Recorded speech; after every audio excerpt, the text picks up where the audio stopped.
नमस्कार बच्चों, हाजिर हैं आपके गंगा अकेडमी परिवार में। गंगा अकेडमी यूट्यूब चैनल के माध्यम से आप सभी के बीच उपस्थित होकर हाजिर हो चुके हैं। आज के सेशन में अधिगम की क्लास में हमने अधिगम में कुछ टॉपिक पिछले सेशन में जब आप सभी को बतलाया था।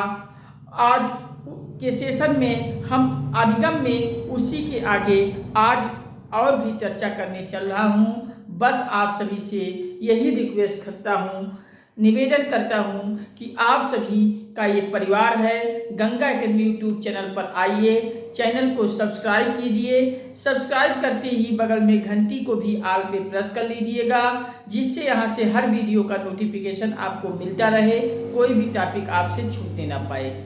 लाइक शेयर कमेंट के माध्यम से हमें मोटिवेट करें, हमें प्यार दें, सपोर्ट करें। हमारा आत्मविश्वास, आत्मबल, हौसला बढ़ाते जाइए।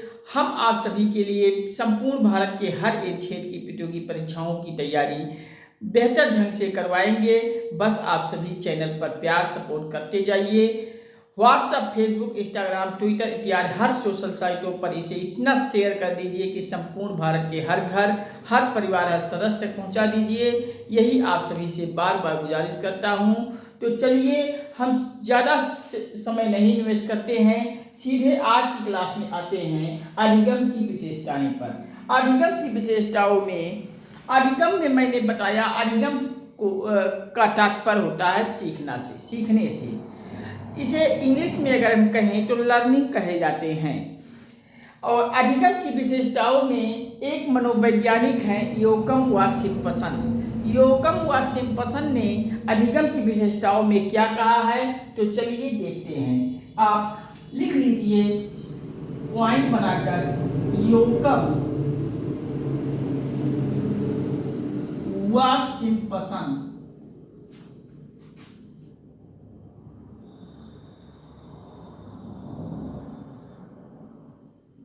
के द्वारा अधिगम की विशेषताओं में योकम वाशिंगटन ने कहा क्या है, तो पॉइंट में आप सारी चीजें लिखते चले जाइए कि योकम वाशिंगटन ने अधिगम की विशेषताओं पर क्या कहा है।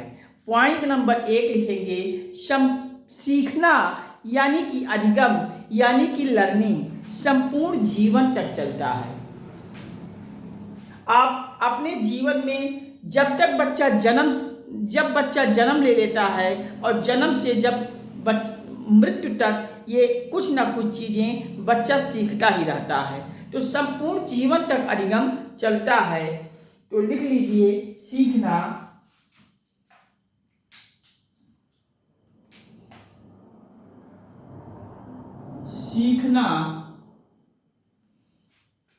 संपूर्ण जीवन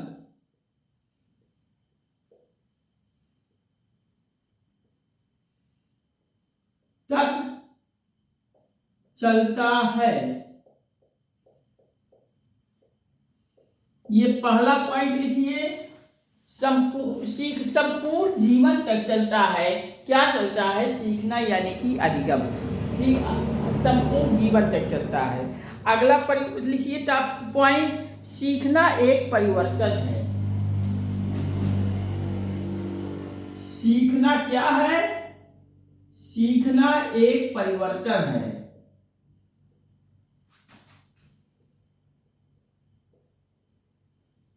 परिवर्तन है। बच्चा जैसे जैसे सीखता है, अधिगम करता है, वह ठीक उसी तरीके से बच्चे में चेंजेस आते हैं, बदलाव आते हैं। तो सीखना एक क्या है? परिवर्तन है। सीखना सार्वभौमिक है। अगला पॉइंट लिखिए, सीखना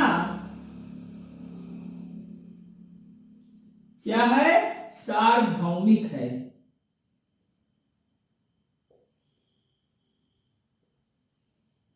सीखना सार्वभौमिक है। अगला पॉइंट लिखिए, सीखना अनुकूलन है। सीखना अनुकूलन है।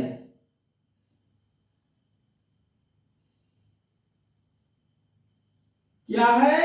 अनुकूलन है।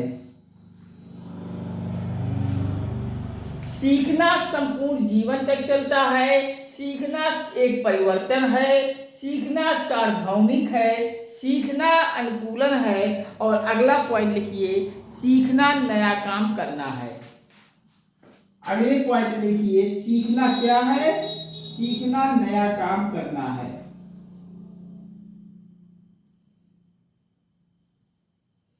नया काम करना है।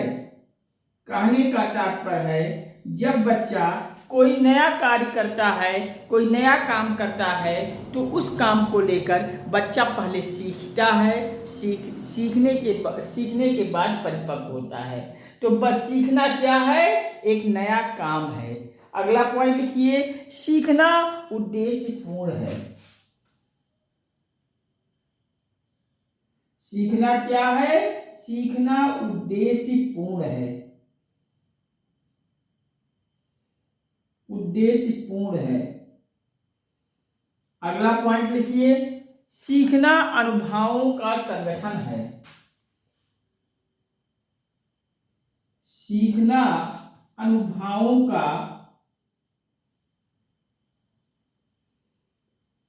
संगठन है। संगठन है। सीखना अनुभवों का संगठन है। तो ये सीखने अधिगम की विशेषताओं में योकम व सिम्पसन नामक मनोवैज्ञानिक ने कहा है, क्या कहा है? तो लिख लीजिए सारे पॉइंट को। सीखना संपूर्ण जीवन तक चलता है, सीखना एक परिवर्तन है, सीखना सार्वभौमिक है, सीखना अनुकूलन है, सीखना नया काम करना है, और सीखना उद्देश्यपूर्ण है, सीखना अनुभवों का संगठन है। इतना लिख लीजिए, फिर हम चलते हैं अगले हेडिंग पे। तो इतना आप सब लिख लीजिए, हम साइड में हो जाते हैं, जिससे दिखने में आप सभी को कहीं कोई प्रॉब्लम ना होने पाए। तो चलिए, आप सब लिख लिए होंगे। अब हम इरेज करते हैं और हेडिंग डालिए, सीखने को लेकर प्रभावित करने वाले कारक क्या हैं। सीखने में हमें कौन कौन से कारक प्रभावित करते हैं, उन पर भी हम नज़र अब डालते हैं। तो आप सब लिख लिए होंगे, हम अब करते हैं इरेज।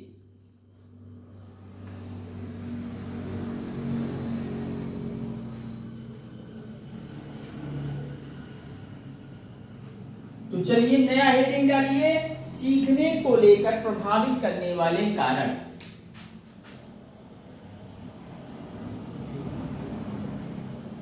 सीखने को प्रभावित करने वाले कारक। सीखने को प्रभावित करने वाले कारक।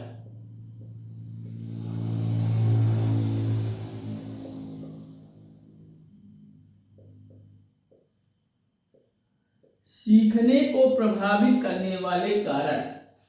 सीखने को प्रभावित करने वाले कारक में आप सब पहली हेडिंग डालिए, विद्यार्थी से संबंधित कारक कौन कौन से हैं।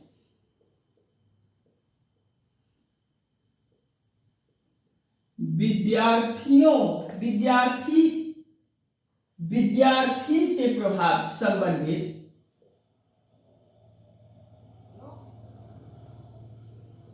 संबंधित कारक। अब हम आप सभी को बतलाने चलते हैं, चर्चा करते हैं कि सीखने में प्रभावित कौन कौन से कारक हैं, सीखने में कौन कौन से कारक प्रभावित करते हैं। तो उन कारकों में पहला कारक है, विद्यार्थियों से संबंधित कौन कौन सा कारक है। तो विद्यार्थियों से संबंधित कौन कौन से कारक हैं, हम अब इस पर चर्चा करने चल रहे हैं।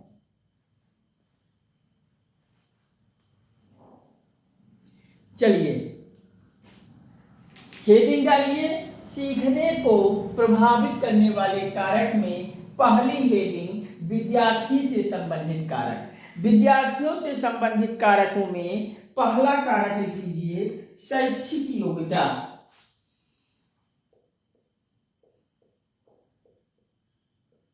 शैक्षिक योग्यता। शैक्षिक योग्यता यानी कि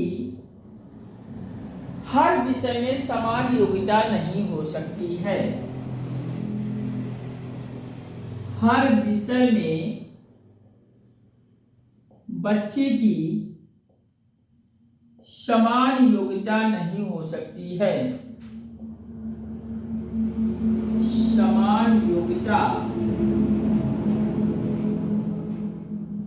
नहीं हो सकती है।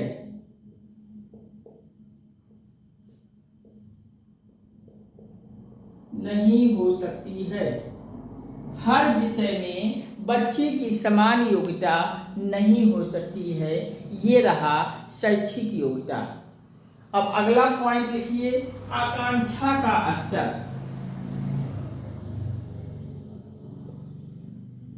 आकांक्षा का स्तर। आकांक्षा के स्तर में आप आकांक्षा का स्तर रहा, और अगला पॉइंट आप लिखिए, आकांक्षा के स्तर के बाद अगला पॉइंट लिख लीजिए बुद्धि। और बुद्धि कैसी होती है, तो बुद्धि लिख लीजिए, तीव्र बुद्धि वाले बालक, जिन बालकों की बुद्धि तीव्र होती है, तो तीव्र बुद्धि वाले बालक, तीव्र बुद्धि वाले बालक, तीव्र बुद्धि वाले बालक कम बुद्धि वाले, कम बुद्धि वाले बालक से जल्दी सीख लेते हैं। बालक से जल्दी सीख लेते हैं।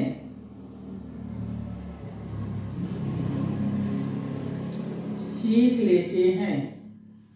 जो बच्चे, जिन बच्चों की बुद्धि तीव्र होती है, वो तीव्र बुद्धि वाले बालक जो होते हैं, वो अल्प बुद्धि वाले बालक यानी कि मंद बुद्धि वाले बालक का कम बुद्धि वाले बालकों से जल्दी सीख लेते हैं। कौन जल्दी सीख लेता है? एक तीव्र बुद्धि वाले बालक सीख लेते हैं।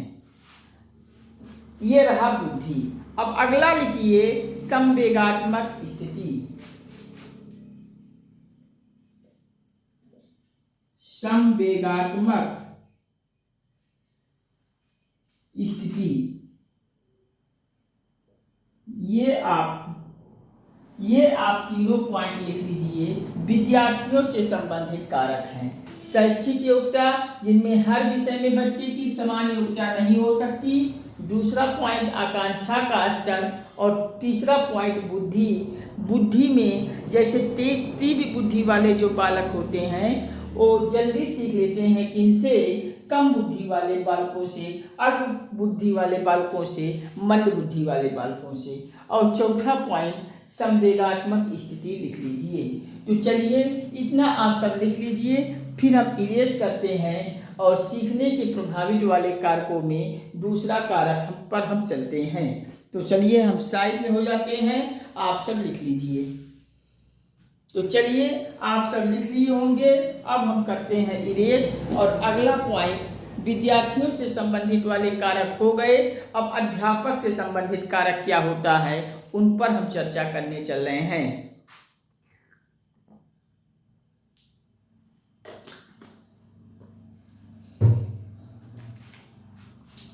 तो चलिए, हम इरेज करते हैं, आप सब लिख लिए होंगे।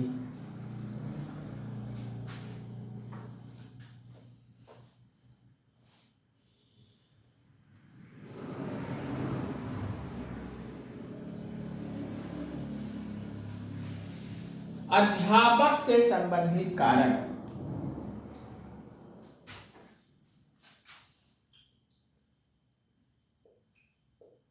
अध्यापक से संबंधित कारक।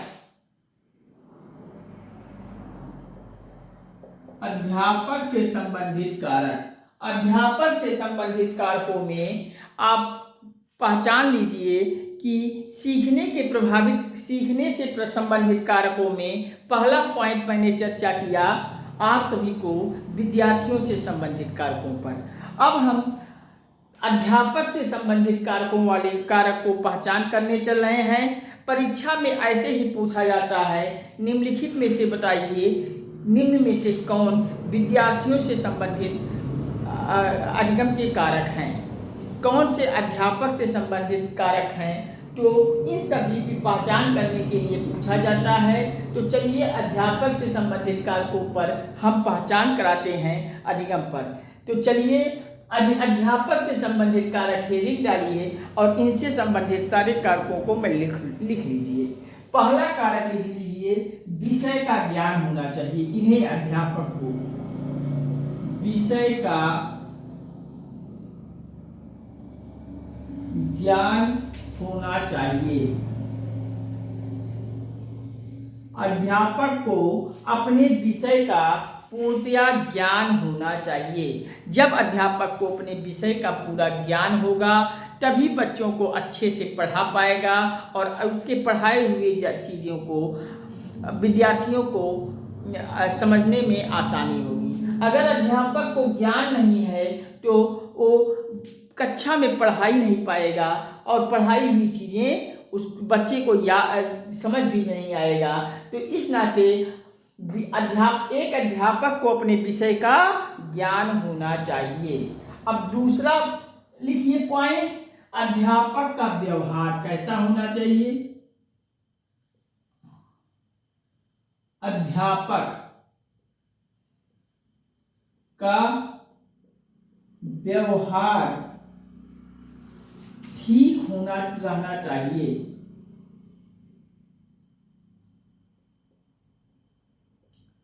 अध्यापक का व्यवहार भी डिपेंड करता है सीखने पर।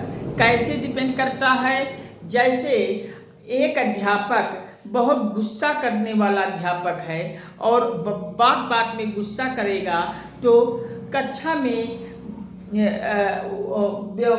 इस प्रकार का व्यवहार दिखाकर अगर कक्षा में बच्चा अध्यापक पढ़ाएगा तो उससे भी सीखने पर अधिगम पर प्रभावित होगा। बच्चे अच्छे से नहीं समझ पाएंगे। बच्चे को अध्यापक को गुस्सा नहीं करना है, बच्चे को ठीक से व्यवहार करना चाहिए। एक कक्षा में मंद बुद्धि का बच्चा भी बैठा रहेगा, तीव्र बुद्धि का बच्चा बैठा रहेगा।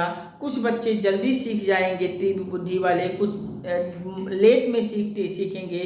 तो सारे बच्चों को लेकर अध्यापक को चलना है। व्यवहार अध्यापक का उत्तम होना चाहिए, कठोर नहीं होना चाहिए। तो दूसरा पॉइंट लिख लीजिए, अध्यापक का व्यवहार ठीक रहना चाहिए। अब तीसरी विधि लिख लीजिए, तीसरा कारक शिक्षण विधि। शिक्षण विधि भी अध्यापक के लिए शिक्षण विधि भी आसान होना चाहिए। शिक्षण विधि आसान होना चाहिए। अगर अध्यापक टीचिंग मेथड शिक्षण विधि को हाई टेक्निकल से अध्यापन करा रहा है तो कमजोर वाले बच्चे समझ नहीं पाएंगे। इस नाते एक अध्यापक को शिक्षण विधि अपनानी चाहिए। कैसी? आसान तो आसान रहेगा तो हर बच्चे को समझने की शक्ति अच्छी होगी, अच्छे से बच्चा समझेगा। तो शिक्षण विधि कैसी होनी चाहिए? आसान होनी चाहिए। सीखने की इच्छा, चौथा पॉइंट लिख लीजिए, सीखने की इच्छा। सीखने की इच्छा होनी चाहिए। अध्यापक को सीखने की इच्छा होनी चाहिए। और लास्ट में लिख लीजिए, मेंटल एंड फिजिकल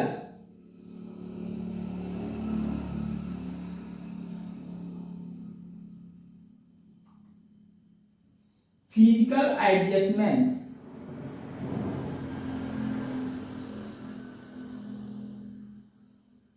मतलब मानसिक और भौतिकी रूप से अध्यापक को दुरुस्त होना चाहिए। एक अध्यापक का मानसिक और भौतिक संतुलन अच्छा होना चाहिए। ये रहा अध्यापक से संबंधित कारक। आप सब लिख लीजिए, एक बार हम रिकॉल कर देते हैं जिससे आप सभी को नोट करने में कहीं कोई कंफ्यूजन ना हो। अध्यापक से संबंधित कारकों में पहला कारक विषय का ज्ञान होना चाहिए, अध्यापक का व्यवहार ठीक रहना चाहिए, शिक्षण विधि आसान अपनानी चाहिए, अध्यापक को सीखने की इच्छा होनी चाहिए, मेंटल और फिजिकल एडजस्टमेंट मतलब एक अध्यापक की मानसिक और शारीरिक भौतिकी संतुलन अच्छी होनी चाहिए। तो लिख लीजिए, हम साइड में हो जाते हैं जिससे लिखने में कोई प्रॉब्लम ना होनी पाए। तो चलिए, आप सब लिख लिए होंगे। अब हम करते हैं इरेज और अगला कारक हम पर चर्चा करते हैं विषय वस्तु से संबंधित कारक। तो चलिए, आप सब लिख लिए होंगे, हम अब इरेज करते हैं।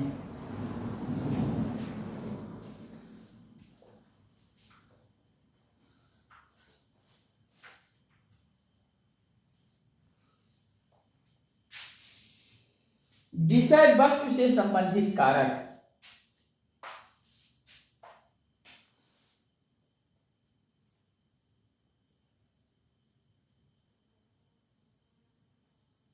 विषय वस्तु से संबंधित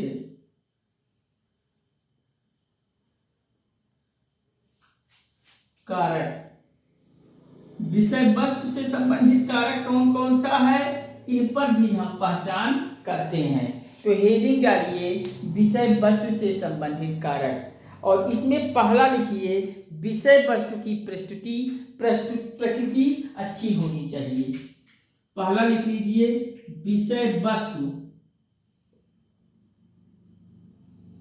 की प्रकृति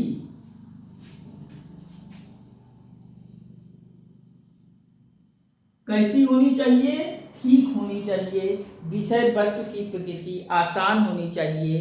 अब दूसरा पॉइंट लिखिए लाइव एग्जाम्पल, जीवन से संबंधित उदाहरण होना चाहिए। अध्यापक जो उदाहरण देता है वो बच्चे के जीवन से संबंधित उदाहरण हो, जीवन से संबंधित उदाहरण, जीवन से संबंधित उदाहरण होना चाहिए। और तीसरा लिख लीजिए पूर्व अधिगम, पूर्व अधिगम, पूर्व अधिगम से अध्यापक को सिखाना चाहिए। मतलब कक्षा 3 का बच्चा है तो उस शुरुआत उसका कक्षा 3 का सिलेबस कक्षा 2 के सिलेबस से जुड़ा हुआ होना चाहिए। पूर्व में बच्चा जो कुछ सीखा है वहीं से अध्यापक को शुरुआत करना चाहिए। तो पूर्व अधिगम और लास्ट में लिख लीजिए विभिन्न विषयों में कठिनाई स्तर, विभिन्न विषयों में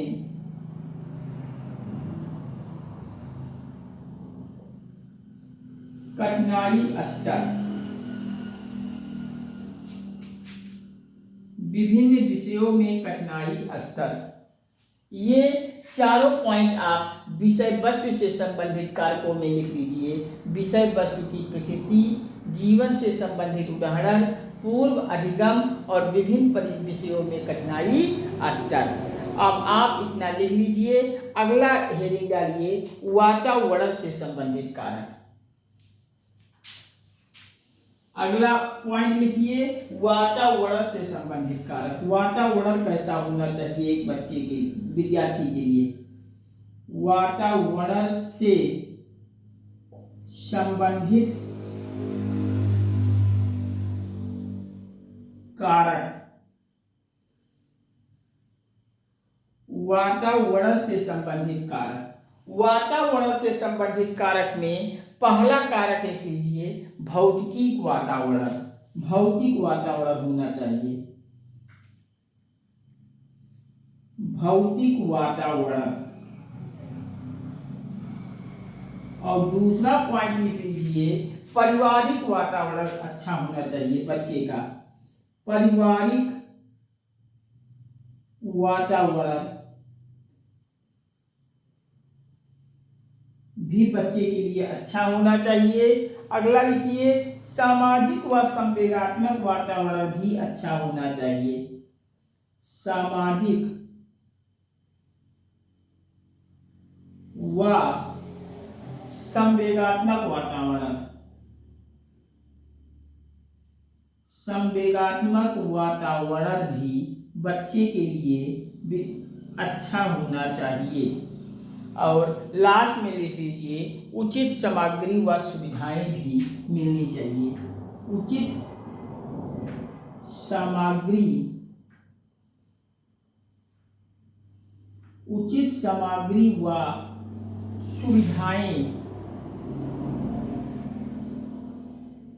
सुविधाएं भी बच्चे के लिए ठीक रहनी चाहिए।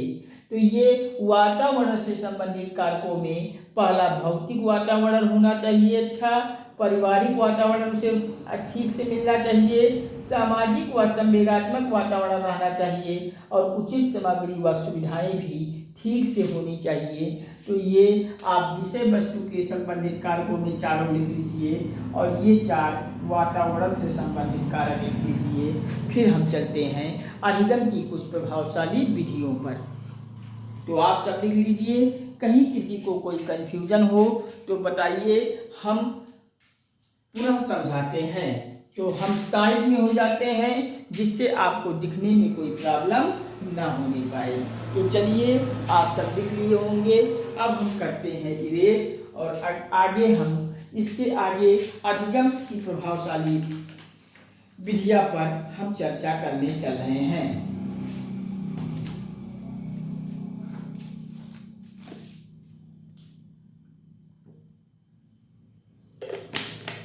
तो आप सब लिख लिए होंगे। अब हम करते हैं इरेज।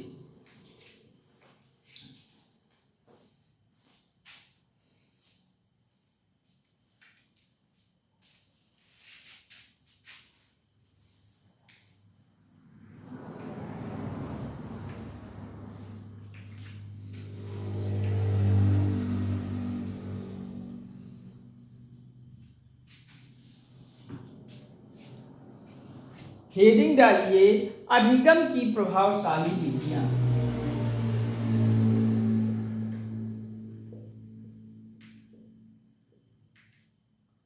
अधिगम की प्रभावशाली विधियां।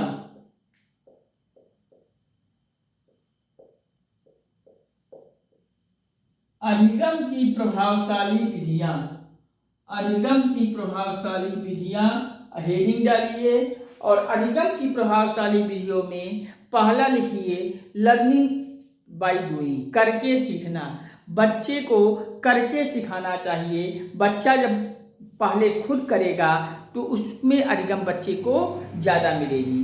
तो पहला पॉइंट अधिगम की प्रभावशाली विधियों में पहले लिख लीजिए, करके सीखना। करके सीखने पर बल देना चाहिए, बल देना चाहिए।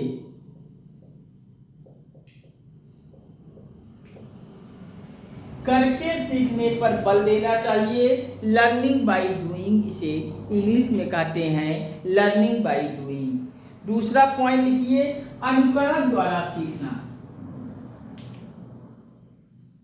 अनुकरण द्वारा सीखना।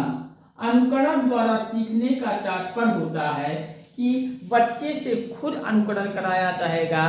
बच्चा खुद से अनुकरण करके जब सीखेगा तो उस पर भी बच्चे को सीखने में अधिक आसानी होगी। तो अनुकरण करके बच्चे को सिखाना चाहिए। लर्निंग बाय इमिटेशन, इसमें सबसे पहले अनुकरण द्वारा सीखने में सबसे पहले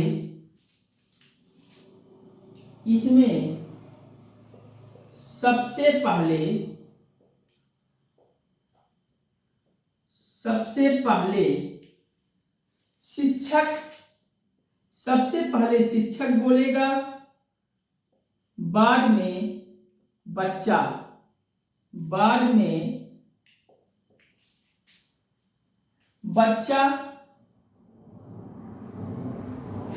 इसका अनुकरण करता है,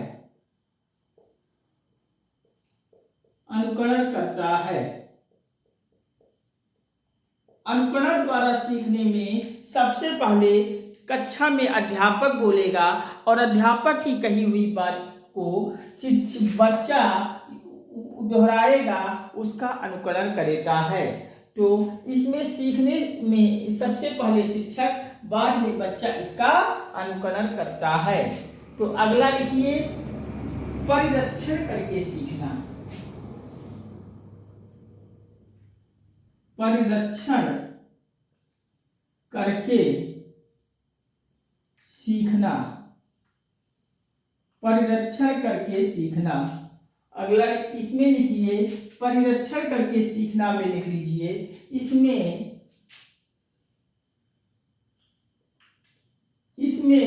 विज्ञान, गणित व सोशल साइंस को कहते हैं सामाजिक विज्ञान। सामाजिक विज्ञान में प्रयोग किया जाता है,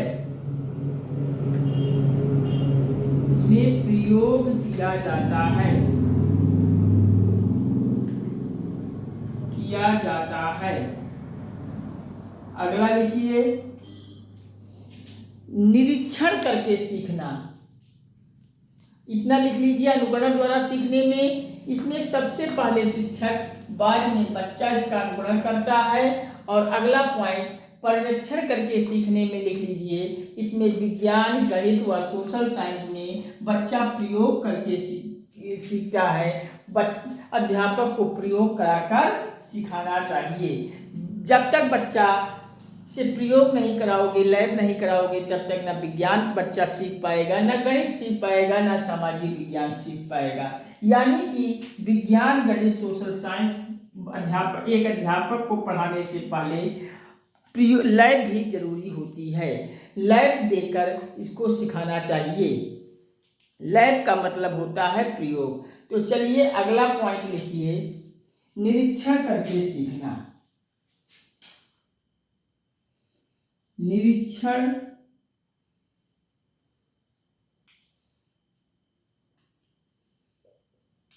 करके सीखना। निरीक्षण करके सीखना। निरीक्षण करके सीखना में कैसे अध्यापक पढ़ाएगा, तो ये अपनी इसमें निरीक्षण करके सीखने में लिख लीजिए, अपनी इंद्रियों का प्रयोग, अपनी इंद्रियों का प्रयोग, अपनी इंद्रियों का प्रयोग करके, अपनी इंद्रियों का प्रयोग करके बच्चा इसमें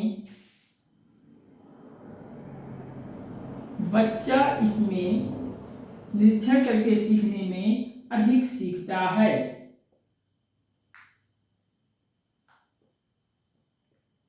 कहने का तात्पर्य है, अध्यापक को जैसे आँख पढ़ाना है तो बच्चे को आँख इस तरह से बता देना है, आँख कहाँ है, यहाँ है, नाक यहाँ है, मुंह यहाँ है।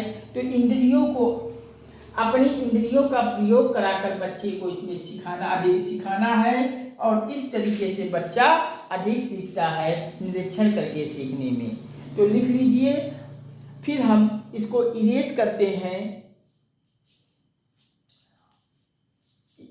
और आगे बतलाते हैं। तो चलिए इतना आप सब लिख लीजिए, हम साइड में हो जाते हैं, जिससे दिखने में कहीं कोई प्रॉब्लम ना होने पाए। थोड़ा सा और है, आप सब लिख लीजिए। तो चलिए आप सब लिख लिए होंगे, बोल देते हैं करके सीखना। अधिगम की प्रभावशाली विधियों में करके सीखने पर बल देना चाहिए। और अनुकरण के द्वारा सीखने में सबसे पहले शिक्षक को बोलना चाहिए, बाद में शिक्षक की कही हुई बात को बच्चे से अनुकरण कराना चाहिए। लास्ट अगला लिखिए परिरक्षण करके सीखने में। परिरक्षण करके सीखने में विषय विज्ञान, गणित, सोशल साइंस में बच्चे से प्रयोग कराया जाता है। प्रयोगशाला विधि से लैब कराकर सिखाने में बच्चा अधिक सीखेगा। निरीक्षण करके सीखने में बच्चे को इंद्रियों का प्रयोग कराकर सिखाना चाहिए, जिससे बच्चा इस विधि से अधिक सीखता है। तो चलिए आप सब लिख लिए होंगे, हम करते हैं अब इरेज।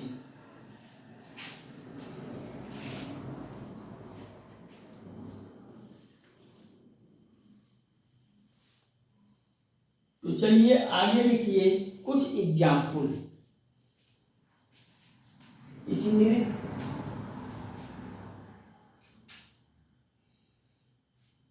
निरीक्षण करके सीखने में कुछ एग्जाम्पल हम आपको बता दें।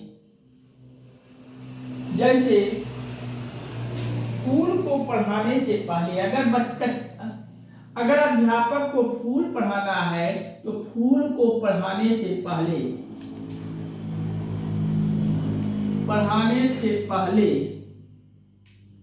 फूल को पढ़ाने से पहले बच्चे को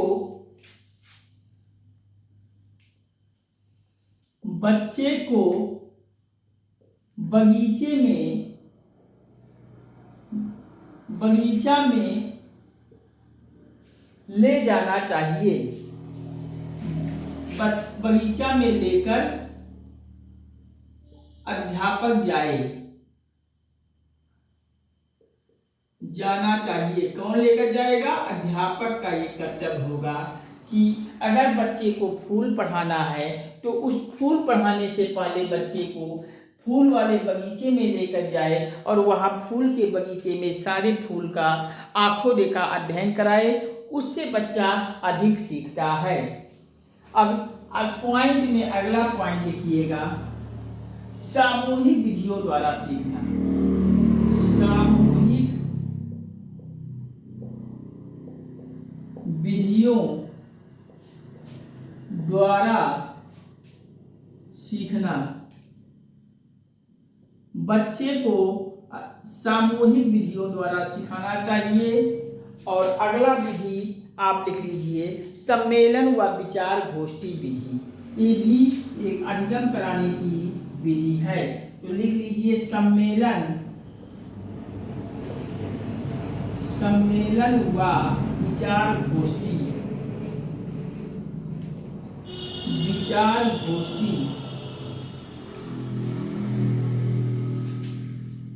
विधि। इसका मतलब विद्यालय में कोई छोटा बड़ा सम्मेलन करा दिया जाए, कोई विचार गोष्ठी करा दिया जाए, उसमें भी बच्चे को सीखने में अधिगम में बल मिलती है और अधिक सीखता है। और लास्ट में एक लिख लीजिए प्रोजेक्ट विधि। बच्चा प्रोजेक्ट विधि से सीखता है। प्रोजेक्ट विधि से बच्चे को भी अधिगम में आसानी होती है। तो लिख लीजिए प्रोजेक्ट विधि क्या होती है? प्रोजेक्ट विधि में लिख लीजिए बच्चा सहनशीलता,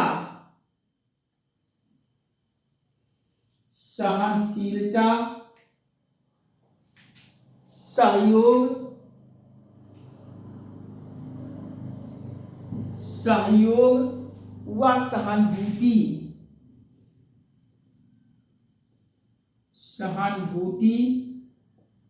से भी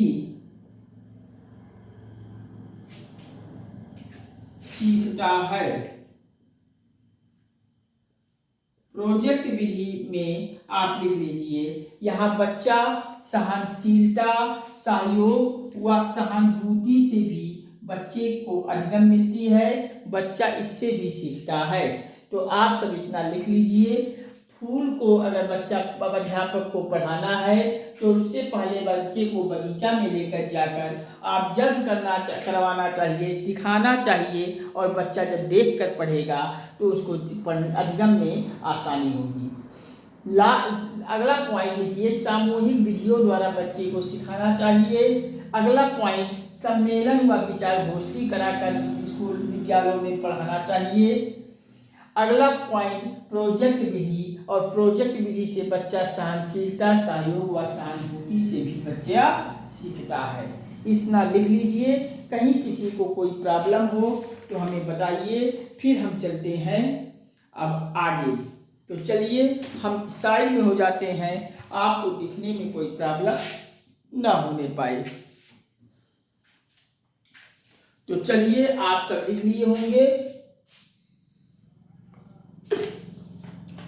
अब हम आज के सेशन को यहीं पे करते हैं समापन। अगले सेशन में हम आपसे अभी अधिगम में ही हम सीखने के कुछ मुख्य नियम बताते हैं। अब यहाँ से आपका chapter very very very most important हो जाता है।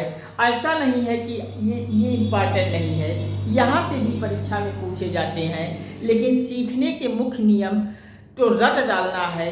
वेरी वेरी मोस्ट नियम है। हम आपको बतलाने चलते हैं। थानदाई के सीखने के कुछ मुख्य नियम है, गौड़ नियम है, तो उन पर हम चर्चा करेंगे अगले सेशन में। तब तक के लिए नमस्कार। बस आप सभी से यही गुजारिश करता हूँ कि आप सभी हमें प्यार सपोर्ट चैनल पर देते रहिए, लाइक शेयर कमेंट के माध्यम से।